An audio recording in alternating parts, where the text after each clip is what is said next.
Hali gani mtazamaji mpendwa wa Jugo Media, Injili Kiganjani Mwako? Ni Jumanne nyingine tena ambayo ndani yake kipo kipindi kipendacho kabisa, kipindi cha maisha na muziki. Na leo crew nzima kipindi cha maisha na muziki tumefunga safari mpaka mji wa Kigamboni, pembeni kidogo ya mji wa Dar es Salaam. Tuko hapa na Mwalimu Maximilian Mashamba ambaye atatupitisha katika historia yake ya maisha na muziki, tuweze kufahamu ni kipi amekifanya katika safari yake ya maisha ya muziki, alianzia wapi, waliomsaidia na majundo mengine ambayo atapenda kutushirikisha. Mimi ni Peter Kisoki, nyuma ya kamera yupo Alex Edmund, na awali ya yote tufungue kwa sala.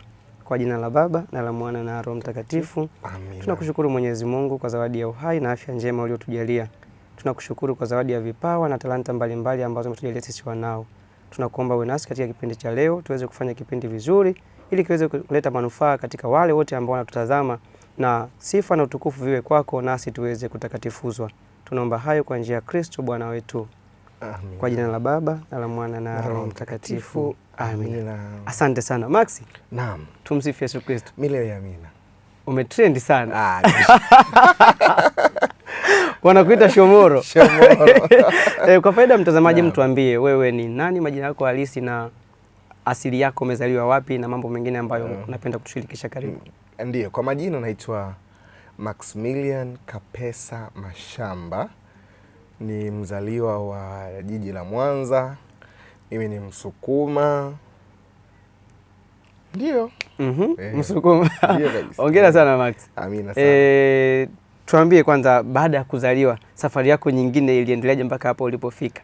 Safari yangu ya masomo na kila kitu. Ya masomo na kila kitu. Because nilianza kusoma katika shule ya msingi Montessori, kuanzia vidudu nursery school mpaka darasa la 7. Then nikaenda kusoma preform 1 Sayusayu Seminari. Huko kwa Mwanza? Iko Shinyanga, mkoa wa Shinyanga. Sio mkoa wa Shinyanga. Kipindi kile ilikuwa ni mkoa wa Shinyanga, sasa hivi ni mkoa wa Simiyu. Yes. Maswa kule.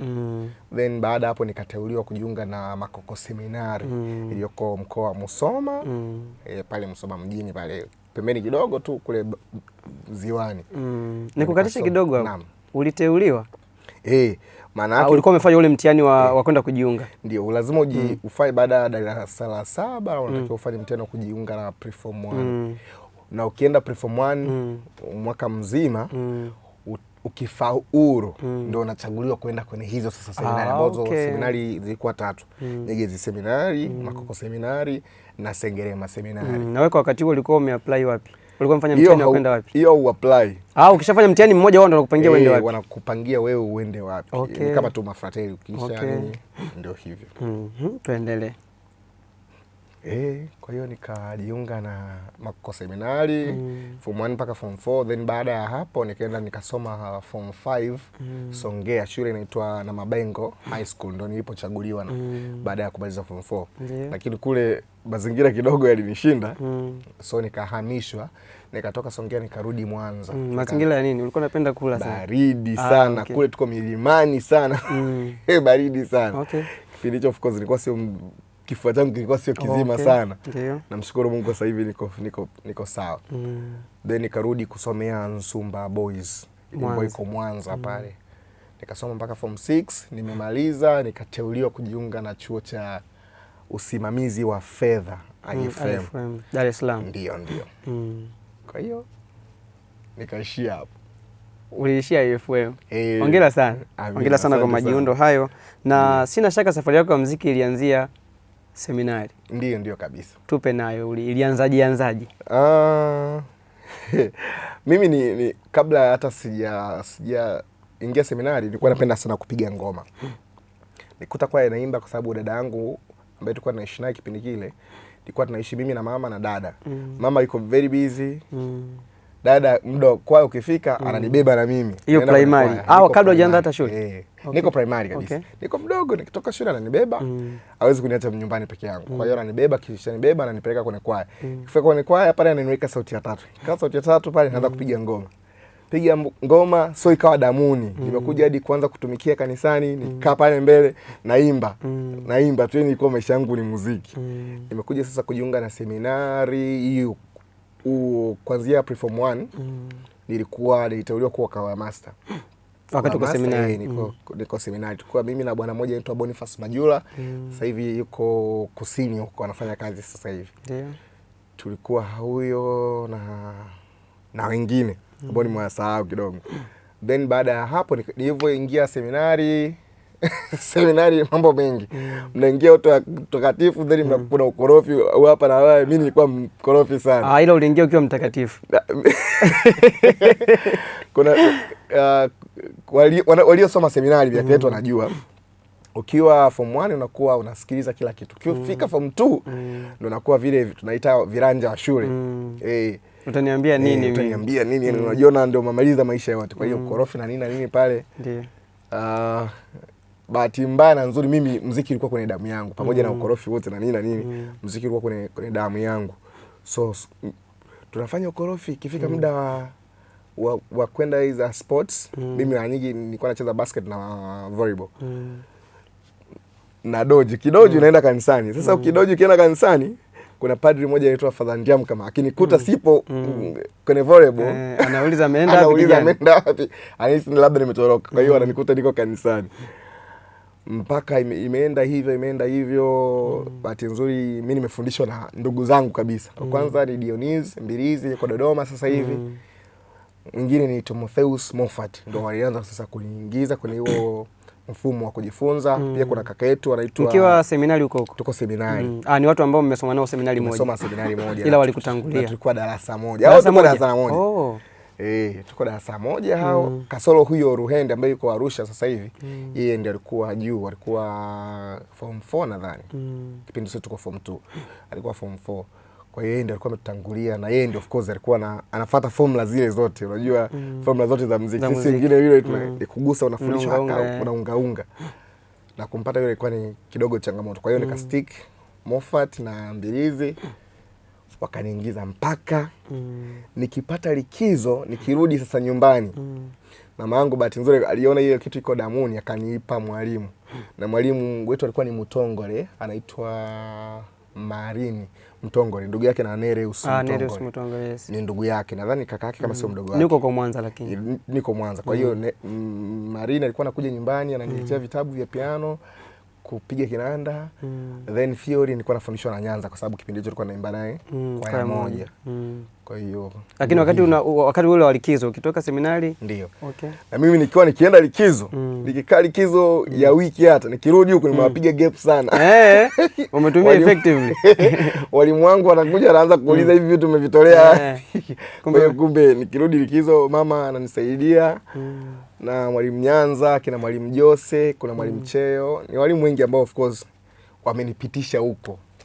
Ndio. Hongera sana. Asante. Seminari zetu kuna somo la muziki lilikuwepo hata kwa miaka ya nyuma. Sasa hivi nafikiri wameyumba kidogo. Kwa kipindi hiko hukukuta kuna hilo somo la muziki pale seminari kama somo? Kwa upande wetu sisi tulivyo somo la muziki unasoma form 1 tu. Na wewe ulisoma ilikuwa form 1? Sio lazima. Ilikuwa sio lazima. Mimi sikusoma. Wakati huo bado interest haijawa kubwa sana. Mimi nilikuwa napenda kuimba tu, mambo ya muziki na sijui kufundisha nilikuwa hayapo sana. Interest imekuja kuona baada ya kuona ndugu zangu sasa kina Moffat wanajua hadi hao wanajua. Pale na mimi nikawa na waganda na kaa nao pale. Akipiga kitu fulani akifanya kitu fulani akitoka tu kwenye kinanda na mimi nakipiga kile kile, wanashangaa huyu jamaa anajua nini? Kumbe naangalia tu, nilikuwa nataka niwafikie ile kiushindani. Unajua mwenzako amepiga hatua fulani na wewe unataka ukapiga hatua. Ndio. Ilikuwa ngumu kiasi gani kufikia malengo uliyojiwekea kabla ya kuanza kujifunza muziki? Au haukuwa na malengo, ulikuwa unaenda tu miliwalo naliwe? Mimi kwa kweli sikuwa na malengo yote. Cha kwanza sikuwa na malengo yote. Nilichokuwa nacho mimi tu nilikuwa na ile kwa nini wewe amejua. Kwa hiyo nilipofika ile sehemu ambayo yeye anajua, nikaona kama hapa nitastack, nikaanza kutafuta wengine. Kwa hiyo nikienda likizo kina mwalimu Nyanza, kina Marini Mtongole, kina Njungani. Yaani unakuwa nafuatilia wale maorganisti hivyo hivyo. Kwa hiyo mimi kiwango changu kilikuwa kinakuwa na muziki wangu ulikuwa unakuwa kuangalia aliyeko juu yangu. Siangalie ambaye niko naye. Kwa hiyo nilikuwa nafunga safari labda kutoka Posta naenda Tegeta kuenda kusali maabudu ili nimuone tu Njungani anapigaje kinanda. Anafanyaje? Na nakumbuka siku moja aliniachia piga, akaniambia Father Mtema akikukuta hapo afu napiga ujinga atakupiga. Akaniambia mimi najua. Nimekaa pale ameniachia nikapiga tu ile nimegusa kinanda, akasema unajua. Ndio. Hongera sana. Asante sana. Kwa tuseme ulikuwa na wivu mtakatifu. Kabisa. Kwamba natamani kufanya hiki kitu na nifanye nimzidi huyu mtu, wivu mtakatifu. Kabisa. Hongera sana. Amina sana. Ilikuchukua muda gani kufahamu muziki? Kwa level ambayo wewe mwenyewe ukaona kweli hapa naweza kufanya kitu? Tuseme ni mwaka. Kwa level ya mimi kufanya kitu.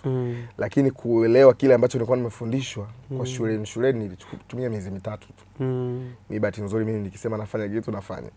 Nikisema hiki nafanya partially. Lakini nilikuwa nakumbuka kwa sababu nilikuwa nacheza basket. Ikifika siku za mechi labda tunaenda kucheza, mara nyingi nilikuwa naenda siku za mechi kwa sababu nilikuwa najua pia. Kienda kucheza mpira usipokuja kwangu naanza kuhesabu mapigo. Unaanza kufanya sasa watu wako wanachanga huyu jamaa ameanza kuchizi. Ameanza kudata shule. Ukaona hapo napiga vitu vile. Tunakuta labda kuna wimbo nilikuwa na usolve kwenye NL zile nyimbo za Litujia kile kitabu. Wimbo ulinishinda labda kuufungua na nini. Sasa unakuta nimesha ukalili. Pale nota zinaendaje? Kwa sababu nzuri na wale kulikuwa kuna kaka zangu wa form 5 na form 6 akina Machila. Walikuwa wanajua nota. Na mwenyewe aje kufungulia na kwambia pambana nao mpaka ujue. Na huo tunafundisha Jumamosi na wewe umeshapewa sauti ya 3. Kwa hiyo unakomaa mpaka hivyo.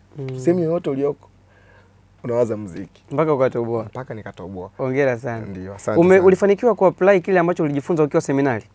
Yaani baada ya kufanya yale majiundo, labda ulijua kufundisha au kupiga kinanda ukiwa seminari na ukafanya ukiwa pale au ulifanya ukiwa umeshatoka seminari? Mimi nimejifunza nikiwa form 2. Hasa nimeanza kupiga kinanda nikiwa form 2 hiyo. Chap kwa haraka. Form 2 hiyo kwa sababu mimi nilikuwa shuleni, of course kutumia muda mrefu sana shuleni kujua muziki. Na nilikuwa nikienda likizo naitumia vizuri. Mimi nilikuwa sisome tuition. Wengine wakaenda wanasoma tuition, mimi tuition hapana. Nikifika likizo ni kinanda. Na bahati nzuri kwa nilikuwa naimbia nyumbani, walikuwa na kinanda wakiniona tu niko nyumbani wananiachia kinanda, kwa hiyo nakaa nacho. Kwa hiyo nimekaa na kinanda, nimefanya mazoezi, kila kitu. Kwa hiyo huko napiga, nimeanza kupiga nyumbani kabla ya kuanza kupiga shuleni. Sababu shuleni lazima lecturer akupitishe. Akuone kwamba unafanya vizuri ili akupe nafasi. Liturujia. Nyumbani of course unapewa tu unakaa pale mwalimu Nyanza anakupa nafasi. Unaanza kupiga. Ndio. Ulijisikiaje kwa mara ya kwanza kupiga kinanda kwenye adhimisho la misa takatifu baada ya kufanya majiundo kwa muda mchache ambao umesema? Sasa ukapewa nafasi, leo tunampa huu wimbo Max atupigie. Kwanza kupiga kinanda sio kwamba nilipewa leo utapiga kinanda. Au uliingia mwenyewe? Ni kutukutu. Ilikuwa ni misa ya ndoa. Wamepanga nyimbo ngumu kwa sababu ni parokiani. Maana waorganisti alikuwa Marini Mtongole na Nyanza mwenyewe. Marini kachelewa kutoka kazini na mwalimu Nyanza kachelewa kutoka kazini. Organisti hakuna. Hakuna organisti. Na mimi wananiona wanapiga muziki. Kuna wimbo Mungu awaunganishe, wimbo wa Nyanza na wanapanda pole ya Nyanza. Wimbo katikati kwa mke wako ndio kipindi hicho na Nyanza ameutunga pale. Nimekaa kwenye kinanda. Natetemeka. Hujawahi piga kwenye misa yoyote kwa mara ya kwanza? Piga tuko na HS5 nakumbuka. Nikaanza sasa kupiga natetemeka, lakini nikawa na moyo unasema lakini sinajua mbona natetemeka. Unajua kwamba kitu unakijua lakini kuna ule uoga na kuingia. Nikakomaa tu kwamba ninajua. Nikapiga mpaka mwalimu Nyanza amekuja akakaa nyuma. Hakuniambia hata kama tumefika. Marini naye amekuja akakaa nyuma mpaka misa yote. Wewe hapo ukijua hapo niko peke yangu. Niko peke yangu. Inawezekana Nyanza akijitokeza tungeanza kutetemeka maskini. Zaidi. So kuna wimbo tu wa Communio tu ndio ulinishinda. Wakataka kuanzisha kwa mdomo ndio Marini akaja akaambia dogo sogea niupige huo. Ndio akapiga. Alipomaliza akanirudisha tena endelea mpiga vizuri sana. Kwa hiyo kanitia moyo. Kaomba na shuleni. Nikaanza. Comment za wanakwaya zilikuwa ni zipi baada ya ile misa na walimu ambao walikuwepo kwa wakati huo? Comment zilikuwa ni za kawaida. Cha kwanza, kwa sababu kipindi kile mimi napiga parokiani, kulikuwa kuna dogo moja anaitwa Sylvester, sasa hivi ni engineer iko Dodoma. Alikuwa darasa la 5, anapiga kinanda vizuri. Darasa la 5. akai hata kwenye pedo, akikaa kwenye pedo anazichungulia hivi. Umeona? Sasa yeye anakuwa anatumia sana PSR 700 ambao ndio kinanda cha kwaya. Ni mdogo sana. Kwa hiyo wanakwaya kwanza siku hizi ni watoto ndio wanapiga vinanda. Sio ajabu kumuona. Kwa waliona ni kitu tu cha kawaida. Ni cha kawaida. Hakuna hata aliyekutia moyo kwamba umefanya kitu kizuri sana, hongera jamani, umetuokoa. Kutia moyo. Ndio walimu hao ambao walikuwa wanatakiwa kupiga kinanda siku hiyo. Ndio of course alisema umepiga vizuri sana. Endelea. Amekuja tu kupiga ule wimbo kwa sababu ulikuwa ni mushkeli kidogo. Ndio akaja alipokuja kupiga then alipomaliza akanirudisha tena kinanda, endelea, umepiga vizuri. Kwa hiyo ilinitia moyo. Kina Mwalimu Nyanza kunibariki, Mwalimu Cheo, Mwalimu Jose ambao tulikuwa nao kipindi hicho kwenye kwaya huko Mwanza. Okay. Ndiyo. Wewe ni mtunzi, wewe ni organisti na wewe ni mwalimu unafundisha. Ndiyo. Kati ya hivyo vote ni kipi kilimtangulia mwenzake? Siku zote kinatangulia muziki kwanza. Maana umezungumzia kinanda tu, hujazungumzia kuhusu majundo ya nota yalikuwaje? Safari yangu ya kwanza kabla hata kupiga kinanda ilikuwa ni nota. Notation, kusoma nota. Nilipohamia kwenye kinanda ndio nikabezi sana kwenye kinanda. Kufundisha nafundisha tu, lakini muda mwingi nilikuwa nimebezi kwenye kinanda. Ndio. Kipi kilikuchukulia muda zaidi, muda mrefu kati ya kujifunza nota, kusoma nota na kujifunza kupiga kinanda? Nota kwa kweli. Nota. Na ulijikita kwa sababu sasa hivi tunaona kuna maorganisti wengi ambao ukiwekea kopi hapa haelewi ni nini. Anasubiri kwa yaimbe ili wewe katika kipindi hiko ulikuwa unajua kuna huo mfumo mwingine wa ufundishaji wa kinanda? Kwa upande wetu sisi tulikuwa tunaambiwa usipojua muziki huwezi kujua kinanda.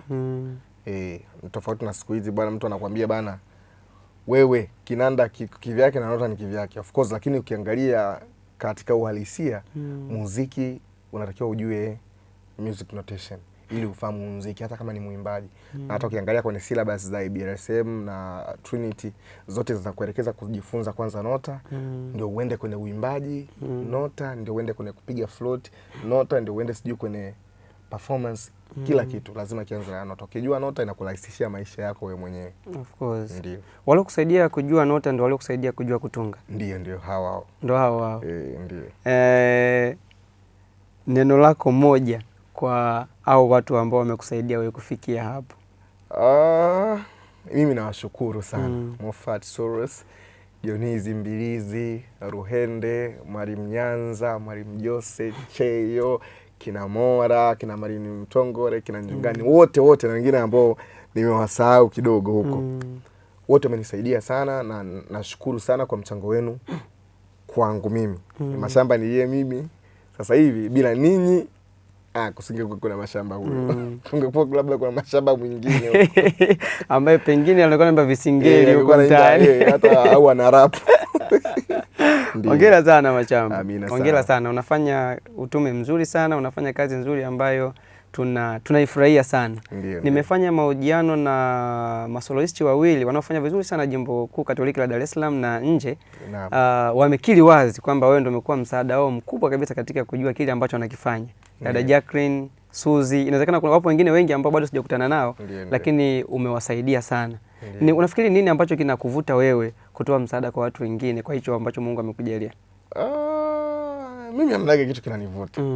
Cha kwanza, yani mimi ukija kuniambia bana mimi nataka nijue kuimba. Cha kwanza nakuchukulia wewe huko serious. Umeona tu kisa kuna Despina naimba au Adventina naimba au Jackie anaimba na wewe unataka kuimba ili uwe kama yeye. Alafu mwisho wa siku huna future. Kwa hiyo mimi nakupa mazoezi ya kujaribu kwanza. Lakini ukiwa serious ndio tunaenda. Ndio maana mimi na madarasa ya muziki na madarasa ya kuimba. Ndio. Hongera sana. Amina sana. Tofauti na muziki ambao umekuwa ukiufanya kwa maana ya kupiga kinanda, kutunga na kufundisha. Ndio. Sasa hivi tumeona kuna kazi nyingi umezifanya kama sound engineer. Hiyo ilianza lini? Rasmi. Ni kwenye miaka 2017 lakini ambavyo sio rasmi ni tangu 2014. Sio rasmi na rasmi kivipi?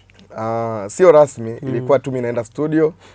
Kaka yangu sound engineer Peter lugha ya bandana alikuwa akiniona kwa sababu mimi nilikuwa najua ni mtundu sana kuchezea kompyuta. Akiniona tu ananiambia kaa hapo rekodi hao watu. Kwa hiyo na record. Kwa hiyo yeye ikifika muda yeye labda mibana na kazi au kuna issues anazo anakupigia simu. Mdogo wangu uko wapi? Naambia nipo. nipo chuo. Haya, ukimaliza njoo Kawe. Kipindi hicho studio ilikuwa Aegis ya Kawe. Naenda Kawe pale unakuta na kwaya na either ni kupiga kinanda, na mpigia kinanda, kisha maliza kupiga kinanda na tunaanza kurekodi. Kwa hivyo ilikuwa sio rasmi, lakini ndio unapitia. Unapitia. Lakini rasmi sasa ndio miaka hiyo 2017 hapo, ambapo sasa yeye alipotoka Aegis alikuwa ni kama freelancer, tuseme freelancer, ambapo anafanya kazi na studio, na kuna kazi aliipata ilikuwa ni maeneo ya Kigamboni huko. Akaniambia, mdogo wangu na kompyuta ni haya, tunaenda kufanya kazi sehemu fulani. Kwani sasa hivi una kazi? Nikamwambia sasa hivi nafanya kazi kampuni moja, sasa nakuongezea kazi nyingine, utakuwa msaidizi wangu. Kwa hiyo niko msaidizi wake huku ananifundisha. Watu wanafikiri sound engineering ni kwamba sasa tunaanza kujifunza. Hapana. Sound engineering ina base zaidi kwa mimi, kwa uelewa wangu, kwenye practical. Yani kuangalia nini kinafanyika na unafanya nini, unatakiwa nini, gain iko juu sana, shusha hii, gain iko chini sana, sauti zitakuwa ngavu vizuri, panisha gain, fanya hivi na hivi hivyo. Kwa hiyo nilimekana Peter kwa muda mrefu sana, ndio of course mwalimu wangu mkuu kwenye masuala ya audio production, ambaye amekusogeza mpaka hapa ambapo unafika. Tunakuwa unafanya kazi nzuri sana. Ndio. Umekuwa ni creative sana kwenye kufanya kazi. Na juzi tumeona kuna kazi yako moja imetoka. Mimi binafsi niliipenda sana na nilisikiliza nakumbuka karibu siku nzima ya siku ile nilivyoiona nilisikiliza ile nyimbo Mugando, nitamuhimidi Bwana. Ile idea ulitoa wapi? Kwa sababu copy haijaonyesha vile, lakini kitu ulichokiweka yani kimeleta ladha tofauti. Watu wakaanza kusifia kwamba hivi ndio unavyotakiwa kurekodi wimbo ambao ushawahi rekodiwa, unafanya kitu kingine cha ziada ambacho kinamvutia mtu. Na kweli ulifanikiwa kwa asilimia, naweza nikakupa 99.9 kwamba kile ambacho ulikifanya kimetuvutia na kinamvutia kila anayesikiliza na kutazama, kuona aendelee kutazama zaidi na zaidi. Lile wazo lilitoka wapi? Of course sio wimbo huo tu. Nimefanya kwenye nyimbo nyingi. Mimi cha kwanza nikipata wimbo huwa nasema hapa ndio mtunzi ameishia. Then kama mtunzi ameishia hapa, wenzetu kule Ulaya haishi mtunzi alipoishia. Wanafanya kuimprovise. Sasa akifanya improvisation ile unakuta sauti ya kwanza inaimba hiki, sauti ya pili inaimba kitu tofauti, na mara nyingi zafanyika mwisho wa nyimbo. Ukiangalia hymns nyingi za kizungu zinakuwa hivyo. Unajua tu rafiki yangu Bwana Yesu, tegemeo langu lake. Unakuta mwishoni rafiki yangu Bwana Yesu. Mwanzo pale amepiga vizuri. Mwishoni sasa huko ndo anafanya improvisation. Kwa hiyo ukiangalia huyu akiwa anaimba rafiki, mimi nikiingizia hicho kinaenda, na hakuna discord. Hakuna discord hata moja. Ni mule kila kitu kinaenda vizuri. Lakini katika wimbo sasa huo sasa nitamuhimidi Bwana, kazi kubwa alifanya Fratelli Lucas Kweka. Pokea maua yako bwana. Alifanya kazi kubwa sana. Mimi kuna muda huwa nikifika akili nikiona yendi huwa nampigia tu Kweka, na bahati nzuri nashukuru Mungu. Yaani anakupa ushirikiano. Kwani mashamba nataka uweje? Nataka uwe hivi na hivi na hivi na hivi. Haya, ngoja nifikirie, nitakutumia uone afu taongeza. Kwa hiyo nakuta kazi kubwa 90% amefanya Kweka, mimi nakuja kufanya 10% tu za kumalizia. Ndio. Hongera sana. Amina sana. Hongera sana. Kuna ule wimbo mlirekodi na Kweka, umenikumbusha hapo, wimbo wa mwaka mpya. Wewe ndo mtunzi. Ndio. Safari ya mwaka huu imeanza. Ule wimbo ulikuwa na tafakari yoyote ndani yake? Yaani ulikuwa na kitu ambacho kimekusukuma kufanya, au tuliona ngoja nifanye wimbo kwa ajili ya mwaka mpya? Kwanza tulikuwa tunataka turekodi wimbo wa mwaka mpya. Na hatuna wimbo. Nilimwomba jamaa wangu anaitwa Paul Mziba. Paul Mziba akachelewa kunitumia wimbo. Ulimwomba yeye ndo atunge? Atunge. Paul Mziba alinitumia lakini alikuchelewa. Sasa tuko studio, tuko na kina Kweka wanawahi kurudi seminarini. Okay. Sasa tunafanyaje? Bahati nzuri tulikuwa mimi, Moffat, Kweka, nikaandaa tu melody haraka. Nimeweka pale, Kweka kana upige kwenye piano. Kaupiga. Nikasema kuna kitu bana hapo tunaweza kaongeza. Kwa hiyo vitu vingi tulifanya tukiwa studio.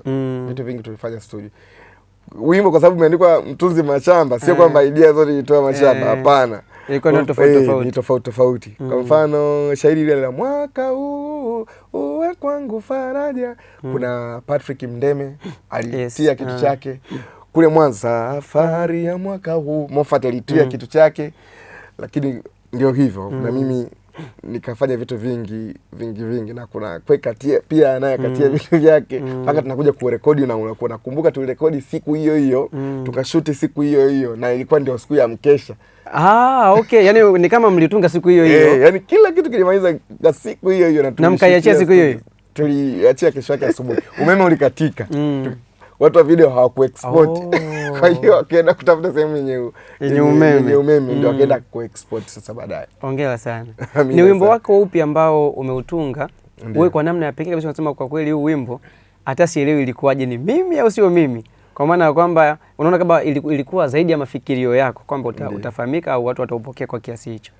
Ambao unafahamika. Sasa kwa wimbo ambao unafahamika, ambao umepokeleka, uliona kama umepokeleka? Ndio.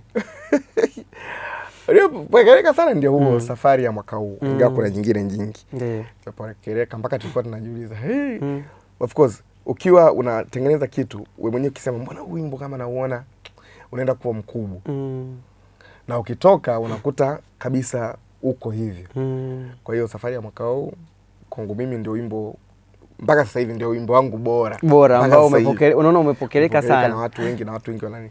Kwa mfano kuna jamaa wangu yuko Kenya anaitwa Sam Magima. Aliwahi kunipigia simu akaniambia mbona wimbo ni mkubwa sana kuliko watu wanavyochukulia.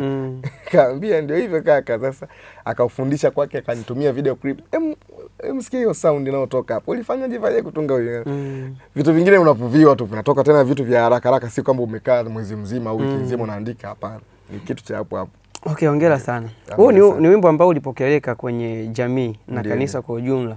Sasa upo wimbo ambao wewe kama wewe inawezekana haujaenda mbali, lakini unaona hii kitu imenyoka sana kati ya zile ambazo umezitunga. Mpaka nashinda kusema. Mimi na nyimbo nyingi huwa naziona nzuri. Nyimbo nyingi naziona nzuri. Ingawa kuna wimbo mmoja anaupenda bwana Anofrin Shirima unaitwa Msaada Wangu. Haujaenda sehemu sana. Walikodi kwa ya Mtakatifu Maximilian Kolbe Ukonga, unaitwa Msaada Wangu. Wimbo fulani kwanza ile message na ile melody ilivyokaa ilikuwa ni safi sana. Ni amazing. Wa kwako? Wa kwangu. Hem, tupitishe kidogo faida ya mtazamaji.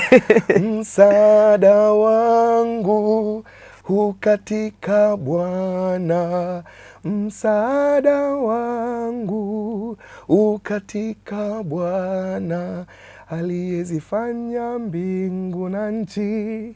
Fanya mbingu na nchi, aliyezifanya mbingu na nchi. Ndio huo. Ni mzuri, ni Zaburi. Of course, ni nzuri sana ukisikia in harmony. Sababu kuna vitu vingi vinapita sana hapo. Hongera sana. Amina sana. Hizi wiki mbili tatu hizi. Kuna watu wamekubadilishia jina ghafla tu. Wanakuita Shomoro. Wanakuita Shomoro. Kwa nini Shomoro? Ni kwa sababu ya wimbo ambao nilirekodi nikatoa, unaitwa Shomoro. Wimbo wa mtunzi ni Idama, Mwalimu Idama, big up sana, wimbo mzuri. Mwalimu Idama huwa ana mtindo wa kunitumia nyimbo. Labda nakwambia bando la Jumapili ya 3 anatumaga, bando la nini, kwa hiyo anatumaga. Kwa hiyo zamani kwa naona mbona ananitumia sana nyimbo. Lakini nilipokuja sasa nikasema sasa kuna kitu tunaitaga sisi bedroom producer au bedroom production. Niko nyumbani kwangu tu, nyumbani na mic na computer kila kitu, nikaanza kujirekodi hizo nyimbo. Kwa hiyo nilivyoona ule wimbo wa Shomoro kupiga tu kwenye kinanda, nikasema wewe umeitika, yani umeitika. Nikafikiria vitu vingi, so nikampigia Patiu nikamwambia nichezee huo wimbo. Patiu akaitika akasema nitaucheza. Nikampa siku 2 akaucheza. Alivyonitumia sasa ndio nikaenda nikarekodi sasa na mimi. Hivyo sasa kuja bahati nzuri mimi nikirekodi, huwa napenda niende studio, nikaweke na studio usikie. Ukipata ile impression kwamba wimbo mkali, nasema sasa hapa unafanya wewe. Kwa hivyo ndio ilipotokea hiyo. Ndio. Kwenye ule wimbo nimeona kuna kitu MBJ. Naam. Ni kwa sababu ulikuwa nyumbani ukafanya mwenyewe kile chumba ukakipa na jina studio au ni kitu official? MBJ officially, MBJ kwanza ni jina langu. Nataka nijue kirefu chake kwanza. Kwa sababu nyimbo zako nyingi umezitumia MBJ. MB ni mashamba. J ni jina la baba yangu. Okay. J ni jina la baba yangu anaitwa John Kapesa. Kwa hiyo MBJ. MBJ the Brand. Ndio wanajiita MBJ the Brand. Ndio hata ukiangalia nini MBJ mashamba. Sasa mimi napenda mtu bora anaita MBJ Kapesa. Ili MBJ MB ni mashamba. Ndio, kwa hiyo of course ina mpango wa kuifanya iwe tunasema kama kwa ule muziki wa huku pembeni kidunia, tuseme kama tufanye kama label. Label. Kama ambapo kama WCB of course, ambapo itakuwa na deal na wasanii. Kwa hiyo of course ni tayari nishaanza kuongea na watu na Mungu inshallah akijalia kijalia mtaona. Na mimi nitumie fursa hii kukuomba kwamba na mimi niweke kwenye lebo yako. Haina shida, tutazungumza. Mazungumzo au sio? Tutazungumza. Hongera sana Mashamba. Amina sana. Kapesa. Ndio. Kwani sasa usitwe Mapesa na wewe? Ukachagua kadogo. Ni jina la babu yetu alimzaa baba. Kwa hiyo uweze kumchagulia yeye. Hongera sana Mashamba. Katika upande wa production, katika nyimbo ambazo umezifanya kwako, unaona the best ni upi? Kwamba ule kwa kweli nilifanya na umetoka vizuri. Mpaka sasa hivi bana. Na nyimbo nyingi. Taanza wa kwanza bana, mpaka sasa hivi ni Kilio cha Mtoto. Kilio cha Mtoto. Kilio cha Mtoto wa kiume. Kama umeangalia wameimba Divine Mercy wa Dodoma. Okay, yes, umetoka juzi kati hapa.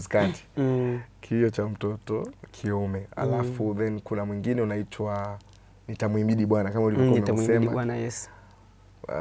Ni moja ya production ambazo huwa najiuliza sana hata mimi mwenyewe. Nilifanyaje? Lakini nikienda nikirudi nyuma kupitia nikiangalia mafaili naona mbona kama nilifanya kawaida tu, hamna kitu lakini special. Of course ni hivi. Hongera sana. Tofauti na muziki, Mashamba anafanya nini? Tofauti na muziki. Kipi ambacho anakipenda zaidi kufanya tofauti na muziki? Tofauti na muziki. Mimi sijui. Unaona muziki umekava sehemu kubwa sana ya maisha yako. Of course, muziki ni umekava sehemu kubwa sana ya maisha yangu. Ndio.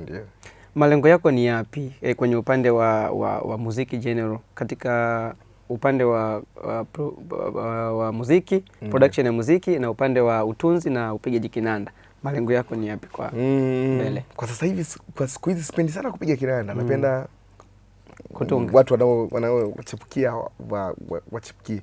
Na kutunga huwa sipendi sana. Yaani mtu anaweza kaniambia nimtungie wimbo nikakaa hata mwezi mzima sijafanya kitu. Kitu ambacho napenda mimi ni kusaidia watu kuwatoa walipo. Ndio maana naanzisha hiyo MBJ the Brand, ambapo hiyo label maana yake Mungu akijalia nitakuwa na recording label, nitakuwa na music school, nitakuwa na yani kama zile wanafanya Ghetto Kids wale wa Uganda. Yes. Kufanya watu wauelewe muziki vizuri. But nzo mimi theory nimesoma sana kuliko practical hata kinanda. Mimi nilivyojua kinanda nilipokuja kuishi Dar es Salaam nilisoma sana theory. Kwa hiyo najua grades naweza nikasema labda kwa haraka na grade 5, 6 hapo ya theory ya muziki. Ninaujua. Kwa hiyo huwa nikiona wimbo ambao mtu ameandika una makosa, wanajiulizaga mara mbili. Kwa nini mtu ameandika wimbo una makosa? Ni kwa sababu watu wengi hawana elimu ya kutosha. Na elimu ya muziki kuipata kwa kweli, ile kuipata official ni ngumu. Sasa sisi kwa Tanzania ni tofauti sana na nchi za Kenya na nini.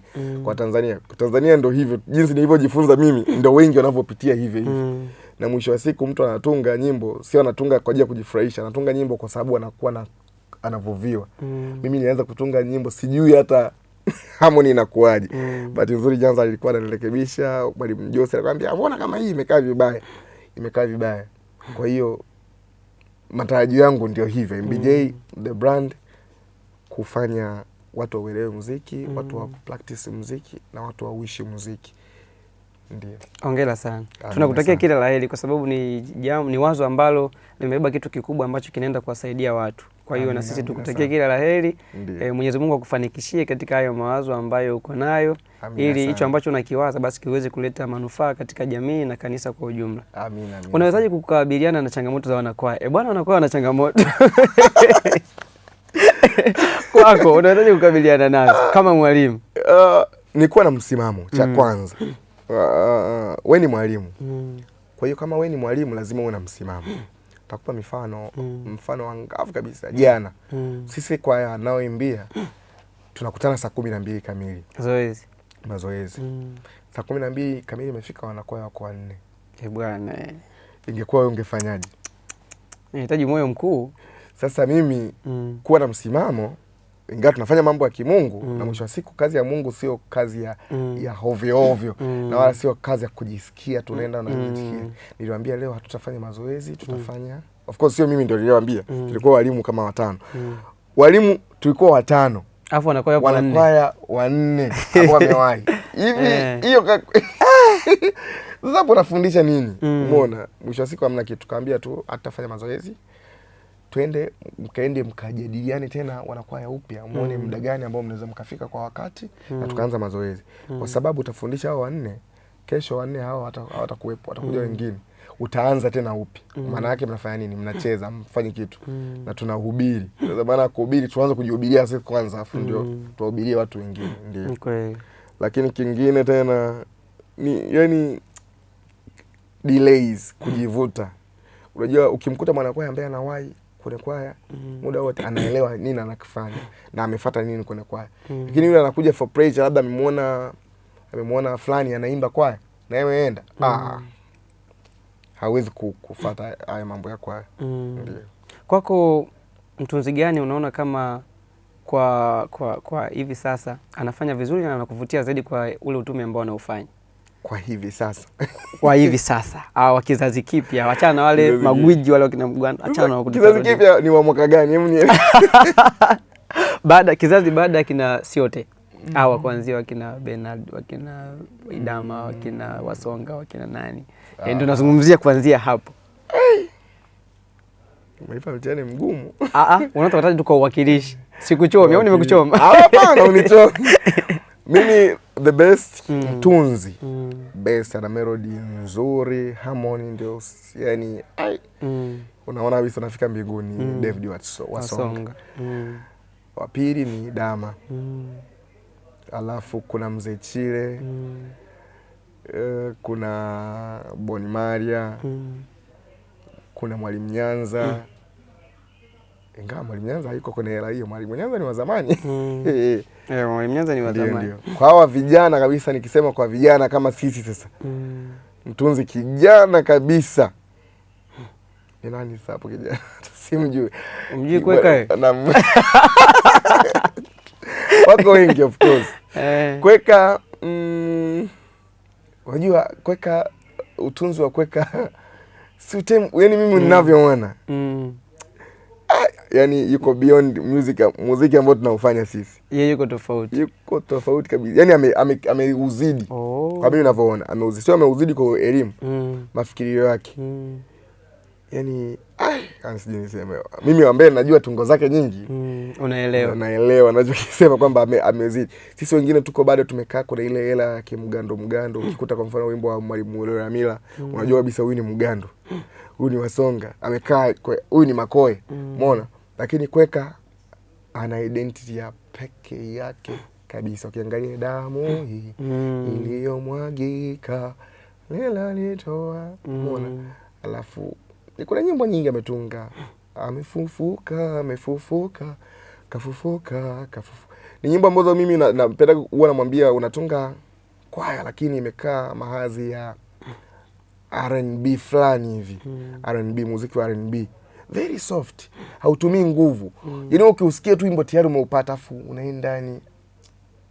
Soft. Very sweet. Ndio. Kwa hiyo hapo kuna Kweka. Kuna ndugu yangu sana. Bongore, yes, Kevin. Ndio. Vijana. Au kwa uwakilishi. Au kwa uwakilishi. Sawa. Ndio. Wanasemaga mwalimu hana kwaya. Anaweza akafika Gonzaga akafundisha, akaenda wapi sijui St. Joseph akafundisha, as long as ana ule muziki. Sasa kwako unaonaje ushirikiano wa walimu katika jimbo hili Katoliki la Dar es Salaam? Ushirikiano upo. Cha kwanza ushirikiano upo. Na sasa mimi ni mbona unacheka? Nasema ushirikiano upo. Sasa inategemea sana program za kwaya husika na na kwaya husika na walimu husika. Ndio. Kwa hiyo ushirikiano of course upo. Naweza nikatoka hapa nikaenda kwaya Geza pale ya Mwalimu Kebezi nikafundisha, nikatoka nikaenda kwa kwaya Mwalimu Mayala pale Kibugumo Kidete nikafundisha. Nikatoka pale. Kwa hiyo ushirikiano upo. Katika hizo kwaya ambazo umeenda hujawahi kukutana na changamoto? Unajua kuna ile unaenda tumetofautiana. Wewe unaweza kuwa mkarimu, kuna mwingine yani hataki kabisa kuona wageni, hasa walimu wanakuja kwenye kwaya yake. Mwingine akiwa na pengine huyu akifundisha na uwezo wake ni mkubwa sana. Akiondoka watanzalao wataona kama mimi sijui. Hujawahi kukutana na hiyo changamoto kwamba umefika ila unaona kabisa ni mazingira ya kubaniwa nisifanye utume hapa. Sasa mimi ni tofauti sana na watu wengine. Mimi nikifika kwenye kwaya kama mnijui hamtakuja kunijua. Milele. Yani kama ni mwalimu. Kama mnijui mimi nitakaa kwenye kwaya hata mwezi miwili. Wewe na wasikufahamu kama unafundisha. Naenda na sifundishi na kaa tunaimba vizuri. Na uji kuelewa. Kwa nini? Niko hivyo mimi nimesha. Unajua kwenye Biblia iliandika usikae kiti cha mbele, kaa kiti cha nyuma. Unaweza kaenda pale ukakutana na wakuu zaidi yako ikawa ni fedhea. Lakini kwenye Biblia huko wanasema talanta ambazo tumepewa tuendelee kuzichipusha bila kuzifukia. Uone kwamba kwa mfano umehamia Geza Ulole kwa mfano. Umefika pale hawafahamu kwamba wewe ni mwalimu na mwezi mmoja upo tu. Mwezi wa pili upo. Na sometimes wanatuambia muziki unahitaji mazoezi. Kwamba usipofanya utajikuta umeanza kushuka. Uone kwamba inakuwa inakuwasilia. Hapana. Nasema hivyo kwa sababu hiyo na experience. Kuna sehemu nilienda. Hawanijui kama mimi ni mwalimu, najua mimi ni mwimbaji kwaya. Imetokea siku hiyo na nyimbo za mashindano. Walimu walichelewa. Nikaambia bani kaeni hapo niwafundishe chap chap. Hapo kwenye kwaya ngeni. Nikawafundisha wimbo kaisha. Hivyo na walimu wanakuja nikakaa. Tunaanza kufundisha. Tushajifunza na nikawafundisha. Mashamba. Unajua nota? Huwa anajaribu kusoma. Sasa mtu akisema hivyo huu wimbo wa Nyanza afu na mivunjo hebu akatafuta tu muimbeni. Watu wameimba vizuri. Huyu anajua. Kwa hiyo hivyo tukaendelea mpaka nikaanza na kupiga kinanda sasa. Katika parokia hiyo. Ndio. Ni parokia gani? Of course ni Tegeta. Tegeta. Okay, kipindi unaingia Dar es Salaam. Ndio naingia Dar es Salaam. Hongera sana Max. Hongera sana.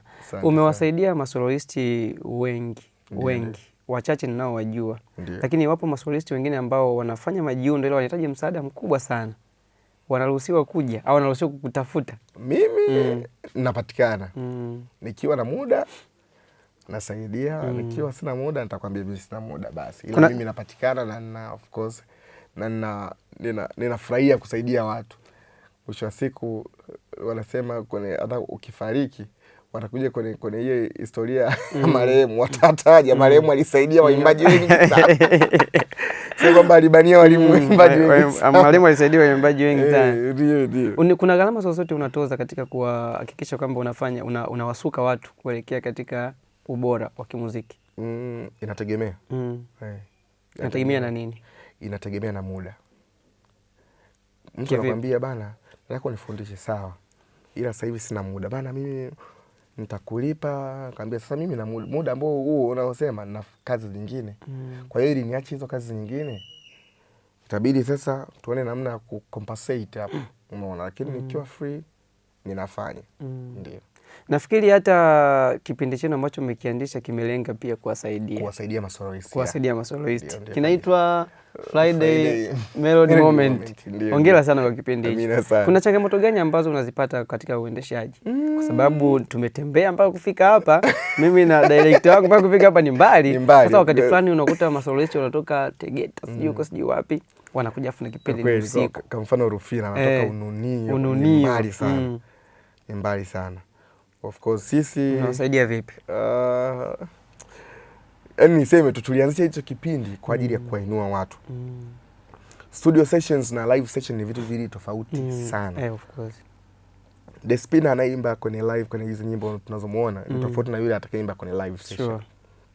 Kwenye live session ataonyesha jinsi anavyoweza kucontrol pumzi yake, jinsi anaweza kucontrol sauti yake, jinsi anaweza kutamka maneno kwa uhalisia akiwa anafanya live. Maana yake akiwa anafanya live, engineer au producer ambaye iko naye hapo kwenye ile kurekodi kawaida, kwenye live hamkumbushi kwamba tamka maneno ni yeye sasa. Yes. Kwa hiyo pale ndio tutakuja kujaji. Huyu ndio Despina kweli? Mbona kama sio yeye? Mbona?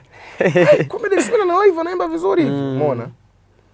Kwani kama ni kipimo halisi cha uwezo wa masoloist tulionao. Ni kipimo halisi cha uwezo wa masoloist tulionao. Ndio. Kapesa yuko wapi? Mzee wangu yuko Mwanza. Mama yuko Mwanza. Unajivunia kiasi gani Maximilian Mashamba MBJ Kapesa Shomoro? Mimi namshukuru Mungu kwa mimi nilipofika hapa, namshukuru Mungu. Namshukuru sana mama yangu. Namshukuru mzee wangu, nashukuru mama zangu wadogo. Unajua mimi sijalelewa tu na mama. Mama Max ndio amelelea. Nimelelewa na mama Max, nimelelewa na mama mkubwa. Nimelelewa na mama zangu wadogo, nimelelewa na anko zangu. Na nimelelewa na dada zangu. Kwa hiyo mimi sio mtoto wa mama wala mtoto wa baba. Wewe ni mtoto wa wote. Ni mtoto wa wote. Au ndio mtoto wa ulimwengu? Ulimwengu ni mtu. Kuna Thomas ulimwengu. Yaani ulimwengu kila mtu. Kila mtu anayekuona anaona huyu ni mwanangu. Ndio kabisa. Na umejiweka katika mazingira hayo. Ndio. Kwa mfano kuna wale watoto ambao ukimwita njoo nikutume, utaniambia nini bana? Mimi siwezi kwenda bana. Wewe ni babangu kwani wewe? Wewe sio aina ya watoto wao. Mimi hapana, mimi. Hongera sana. Na watu ambao kwa namna ya pekee wamekuwa na mchango sana kwenye muziki wako, tofauti na wale ambao walikufundisha. Watu ambao walikuwa nakusupport wengine, watu wa nje, ni wakina nani? Kwanza kuna jamaa wangu anaitwa Alan Mvano. Alan yes, alikuwa KMK Amani Makubwa kipindi fulani. Lakini tulianza kuimba naye Alois Gonzaga. Wao ndo waliniita Alan Mvano na Process Faida. Wao ndo walinitoa Tegeta wakanileta Kigamboni. Tukaanza kufundisha kwa ya Mtakatifu Alois Gonzaga. Tulikuwa tunasoma nao wa FM. Kwa hiyo hizi handle hizi ndio nimeanzia kwa kina Alan na Faida. Sisi ilifikia kipindi Gonzaga tulikuwa tuimbi hamna kitu tunajua kama Sebene. Kwa hiyo tulikuwa tunaimba Alois Gonzaga ya Kigamboni na Alois Gonzaga ya Mabibo. Mabibo ni watu wa classical. Mtu tatu tunatoka watu watatu tunaenda Alois Gonzaga ya Mabibo. Tunachofundisha Mabibo ndio hicho tunachofundisha Alois Gonzaga ya Kigamboni. Mnakitoa kwa mnakileta huko. Kumbe Alois Gonzaga ya Kigamboni ni ya muda Ndio ilianza mwaka 2004. Wakati Gonzaga ya Mabibo sikumbuki. Wakati unacheza ile album ya imezinduliwa juzi kati hapa, hii mlirekodi kwa Ray nafikiri. Ile ilikuwa ni album yako ya ngapi kucheza Kinanda Studio? Ni nyingi. Kabla ya ile kuna nyingine umecheza nyingi tu. Nimepiga album nyingi sana. Nyingi sana. Hongera sana. Hongera sana. Tukushukuru Max. Tukushukuru kwa utume ambao unaofanya, tukupongeze pia. Unafanya kazi nzuri, unafanya utume mzuri. Na unasaidia watu wengi, na bado tunafurahi kwa kuwa una mipango bado ya kusaidia watu wengi kimuziki, ili muziki wa kanisa uendelee kukua. Na zile dharau ambazo tunazipata ni Waloma hawajui kuimba kabisa. Bila shaka kupitia hizo program zako kuna namna tutaendelea kuimarisha. Sasa neno lako ni lipi kwa wanamuziki ambao wanakutazama wengine? Ku accept challenge. Yaani iwe mwanamuziki mkubwa na mzuri, usiogope mtu kukuletea challenge. Usiogope mtu kukukosoa. Usiogope kuambiwa hapa sivyo. Cha msingi chukua, kaipime. Ukishaipima inakusaidia, tembea nayo. Haikusaidii, achana nayo. Ushawaambia wewe haujui kitu? Mara nyingi sana. Unajisikiaje? Mimi ninajisikiaje? Kwani yeye alinifundisha.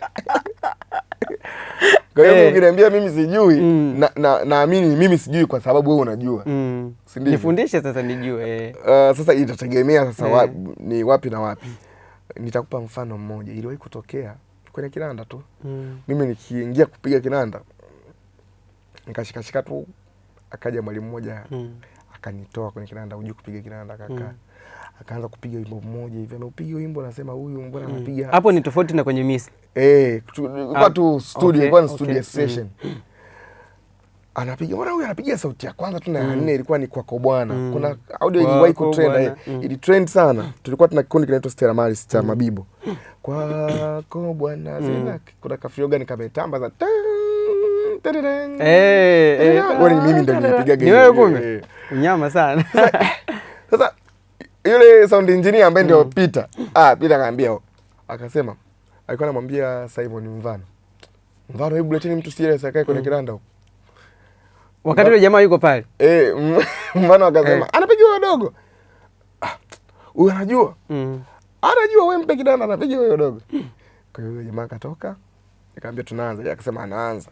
Mimi napiga. Kwani alikuwa na rekodi? Sasa dharau anasema hamna kitu. Lakini unachokipiga ni kizuri. Kwa hiyo nilipopiga ile mpaka wanakuwa wanakuja kuingia. Akasema sasa tuanze, umepiga vizuri sana, tuanze. Yeye mwenyewe aka appreciate. Tuanze sasa kurekodi. Tukaanza kurekodi. Ndio. Ushawahi kata tamaa maishani? Hapana. Haujawahi kupambana changamoto ambayo ukasema sasa hapa namna gani? Hapana. Kwenye muziki? Mimi nikiona kuna path tu inanifanya nikate tamaa na acha hiyo path na tafuta path nyingine. Kwenye muziki vivyo hivyo? Ndivyo hivyo. Nikiona kwamba hapa stoboi na naangalia mlango mwingine ambao utatoboa. Ndio. Ilikuchukua muda gani au iliwachukua muda gani kuisuka kwaya Mtakatifu Aloysius Gonzaga mpaka tukaifahamu? Nafikiri imefahamika sana baada ya nyie kuwepo pale. Awali mimi to be honest, nimeifahamu kwaya Gonzaga kwenye tamasha la Yesu ni Mwema.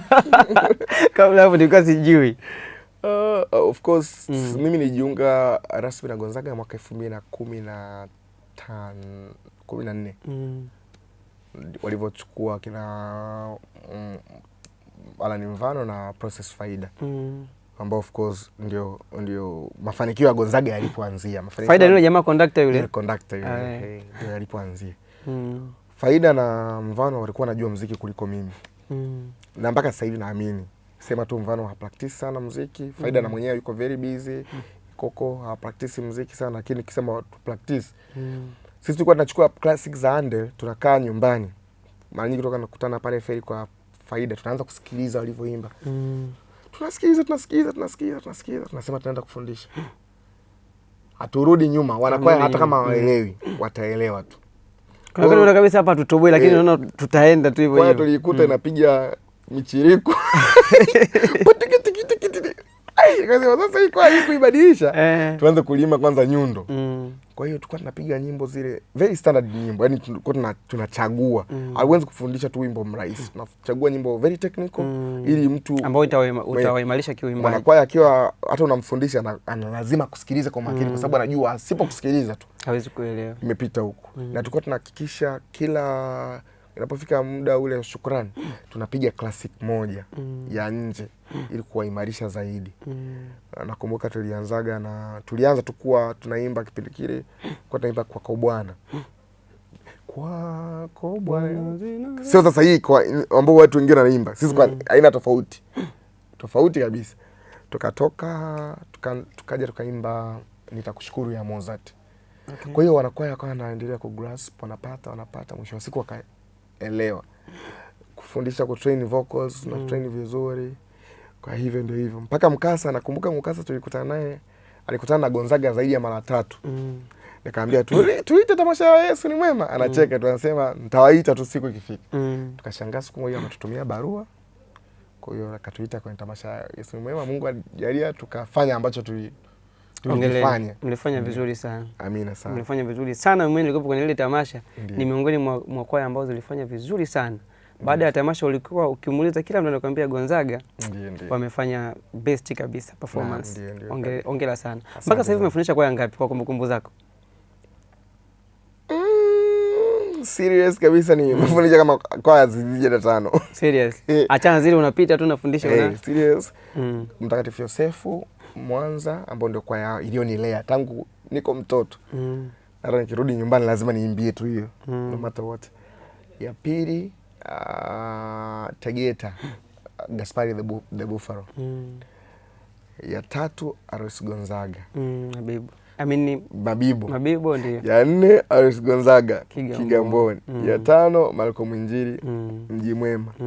Ndio. Na zote zimefundisha ukiwa above miaka 18. Ndio kabisa. Ni tu ndio nimeanza mdogo. Mimi sijaoa. Kwa nini hujaoa Max? Karibuni jamani. Jimbo liko wazi. Kwa nini hujaoa Max mpaka sasa hivi? Kuoa inahitaji majiundo vizuri. Majiundo gani? Uweze kukurupuka tukasema. Watu wanasema walimu wa kwaya ni watu ambao ni wagumu sana kuoa. Ni wagumu kweli yani kuoa walimu wa kwaya. Na sababu sijui ni nini. Watu wanasema hivyo kwa sababu wamekaa na walimu wa kwaya wengi. Lakini ukiangalia pia kwenye maisha mengine watu wengi unajua kuoa ni sio kurupuka. Kuoa ni lazima ujipange kiakili kwanza, sio financial. Financial hela zipo tu. Kiakili kwamba mentality yangu nitawezana? Sawa, nitawezana. Financially nitawezana?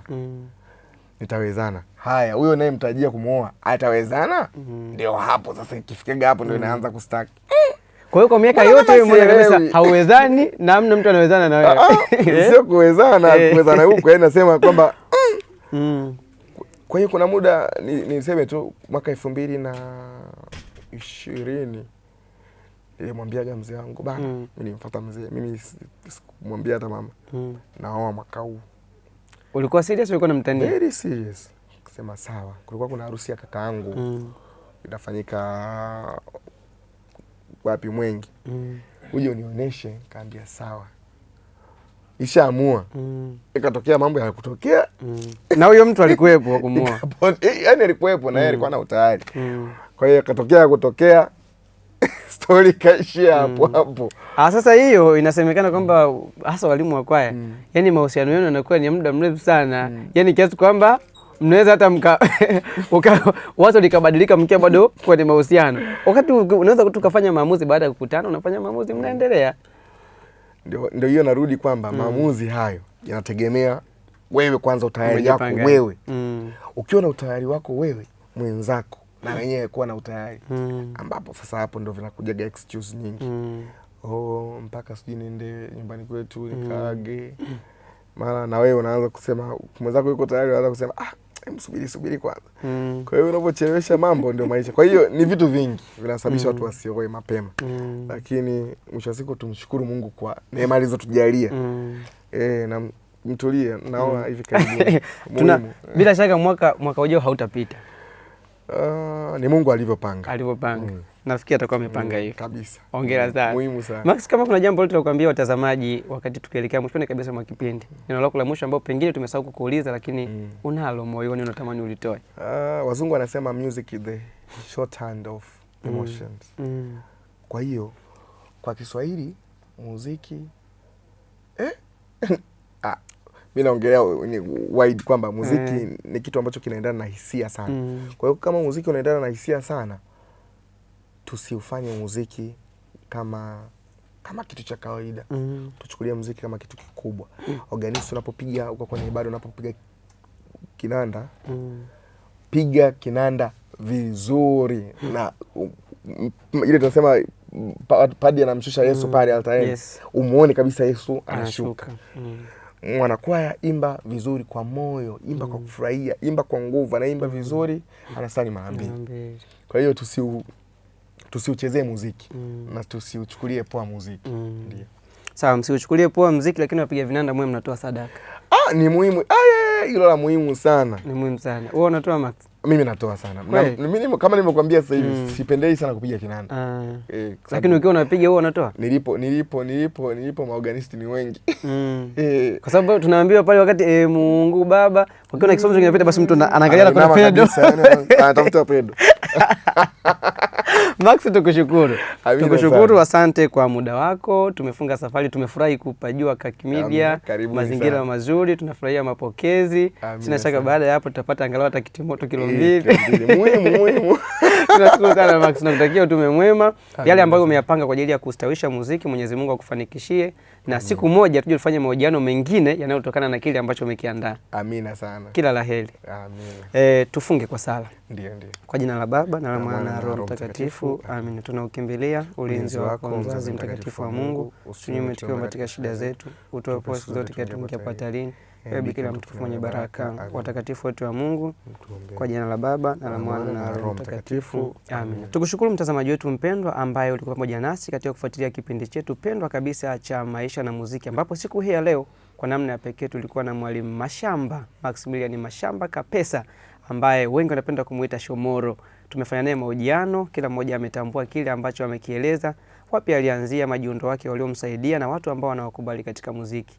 Ametoa ushauri pia kwa wale ambao wanapenda kujifunza muziki kwa namna ya pekee, masoloisti wanaweza kumuona ili waweze kufanya majiundo zaidi ya kufanya muziki mzuri, ili kanisa liendelee kusifika katika kufanya muziki mzuri na unaotakatifuza watu. Ni kwake kutoka hapa studio za Kaki Media Kigamboni. Mimi ni Peter Kisoki, nyuma ya kamera alikuwa Alex Edmund. Mpaka wakati mwingine, bye bye.